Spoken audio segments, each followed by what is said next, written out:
How is the first capital of the Arizona Territory connected to Boston, Massachusetts? Well, let's go back. 1848 is when we basically take this land from Mexico during the Mexican-American War and the Treaty of Guadalupe Hidalgo. They start surveying the place, and right around the Granite Creek, they find gold, and that means value. And that is why during the middle of the Civil War, Jefferson Davis declares the Arizona Territory to be part of the Confederacy. Abe Lincoln's like, no, that cannot be the way that it goes. And so he sends a guy named John Goodwin to come down here and says, watch out, you're in the middle of Yavapai Apache territory.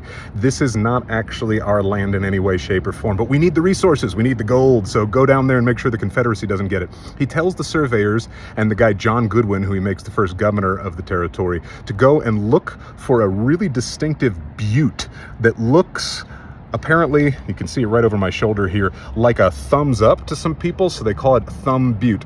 That is the probable origins of why they call it that. I really like what my tour guide from Needham, Massachusetts told me about it, though. That's our first connection to Massachusetts. Shane from Freaky Foot Tours here in Prescott.